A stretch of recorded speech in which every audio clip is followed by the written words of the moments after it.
Hello दोस्तों, नमस्कार।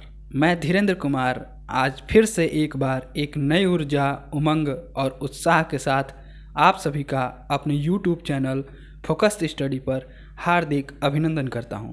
तो दोस्तों, जैसा कि हमने बताया था कि आज अपने इस वीडियो में हम इम्पॉर्टेंट आर्टिकल्स के बारे में डिस्कस करेंगे। तो उसी क्रम में हम आज डिस्कस करने जा रहे हैं और अपने आप लोगों को अपने पुराने वीडियो के कुछ इम्पॉर्टेंट पॉइंट्स याद दिलाना चाहता हूं, जिसमें हमने बताया था कि ओरिजिनली हमारे भारतीय संविधान में 22 पार्ट्स, 8 शेड्यूल और 395 आर्टिकल थे। लेकिन अभी तक के समय में यह जो 25 पार्ट और आपके 12 शेड्यूल और 448 प्लस आर्टिकल हो चुके हैं। तो इसी रिस्पेक्ट में हम इम्पॉर्टेंट आर्टिकल आज के इस वीडियो में हम लोग बात करेंगे और इस पर चर्चा करेंगे। तो हम आज के अपने इस वीडियो में पहला चीज़ यह डिस्कस करेंगे और वह पार्ट 1 के अंतर्गत आता है। और इस पार्ट 1 में जो है आपका आर्टिकल नंबर 1 से लेकर आर्टिकल नंबर 4 तक मेंशन है, जिसमें हम इम्पॉर्टेंट आर्टिकल को डिस्कस करेंगे। तो इसी क्रम में हम पहला आर्टिकल लेते हैं, आर्टिकल नंबर 1। तो आर्टिकल नंबर 1 में बताया गया है, India that is the Bharat shall be the union of state. मतलब हम आर्टिकल नंबर 1 में क्या बोल सकते हैं, India that is Bharat shall be the union of state. अब हम अगले क्रम में बात करेंगे आर्टिकल नंबर 2 में। तो आर्टिकल नंबर 2 में क्या बताया गया है, एडमिशन और establishment of the new state. इसमें क्या बताया गया है, एडमिशन और establishment of the new state.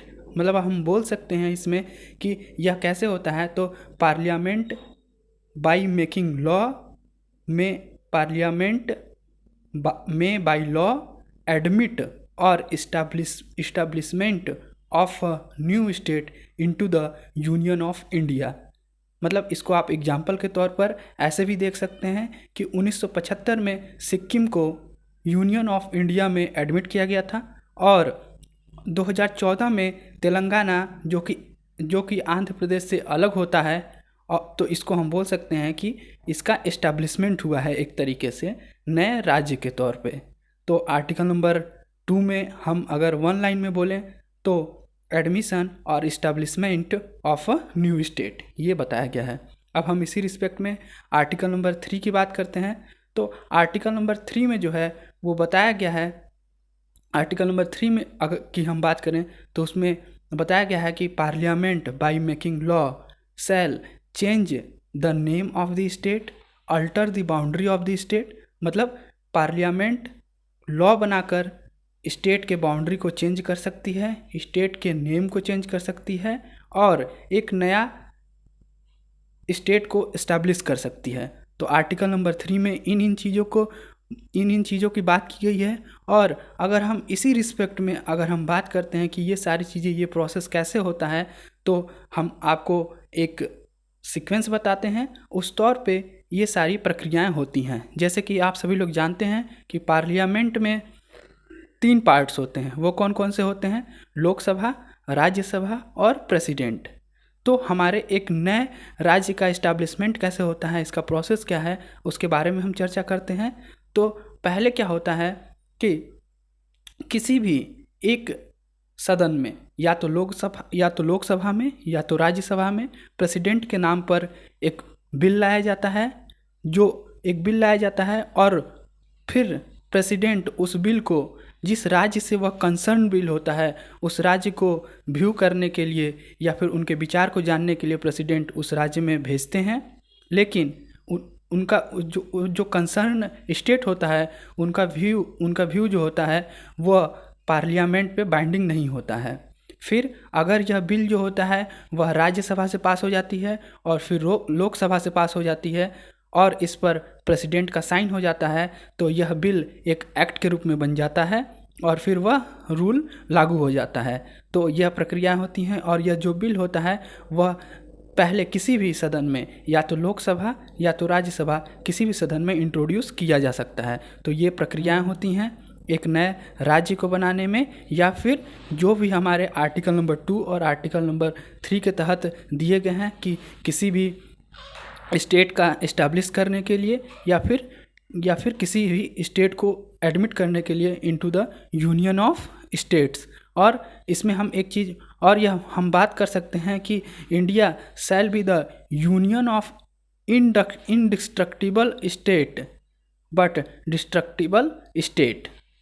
इसमें कहने का मतलब ये है कि जैसे आप लोग देख सकते हैं कि जो हमारा India shall be the union of state है, यूनियन ऑफ स्टेट है यह, तो इसमें से कोई भी राज्य जो है वह अलग नहीं हो सकता, लेकिन इन राज्यों को के एरिया को कम करके या फिर उनको अलग अलग राज्य के तौर पर इंडिया को बनाया जा सकता है। जैसा कि आप लोग देख सकते हैं, जैसे आपका तेलंगाना जो है वह आंध्र प्रदेश से अलग हुआ, तो इसका मतलब ये हुआ कि एक राज्य से दूसरे राज्य को बनाया गया। लेकिन जो हमारे इंडिया में यूनियन ऑफ स्टेट है, राज्यों का एक समूह है, वह इंडिया से अलग नहीं हो सकता।